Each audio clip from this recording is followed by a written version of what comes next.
Naging mapayapa at maayos ang isinagawang kilos protesta ngayong araw, ika-28 ng Hunyo, dito sa EDSA Shrine.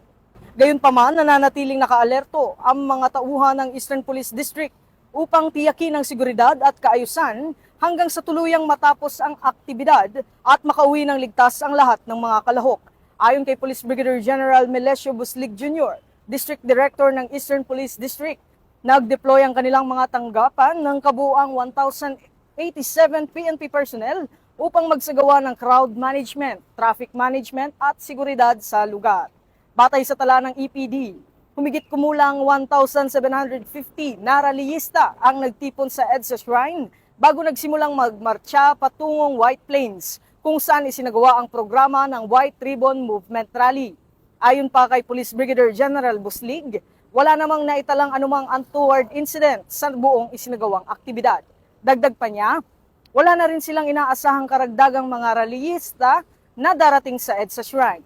Nagpaabot naman ng panawagan ang District Director sa mga kalahok ng rally na ipagpatuloy ang mapayapa at maayos na pagdaraos ng kanilang pagtitipon at makipagtulungan sa mga otoridad.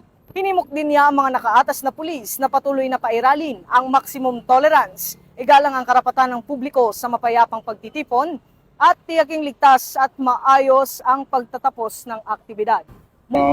Sa Eastern Police District, meron tayong 1,087 at 31 na nakakoment natin from other agencies. As of now, walang untoward incident, wala tayong commotion whatsoever. Very smooth naman ang flow ng Rallyista sila. wala na tayong in-expect. So lahat na sila, yung 1,750 coming from all converging areas like EDSA Shrine, Connecticut, at Meralco Avenue is Meralco Gate is nandun na sa PPM. Sa ating mga kasamang rallyistas, ginagalang natin yung karapatan na ihayag yung mga saloobin at maging mahinaon tayo at respetuhin natin ang bawat isa. Sa ating mga kapulisan, lagi naman natin hinahabilin sa kanila yung maximum tolerance, rule of law at saka yung police operational procedure. Mula rito sa EDSA Shrine, ako ang inyong PNN correspondent, Patrolman Don Brosas, alagad ng batas, tagataguyod ng Balitang Pulis.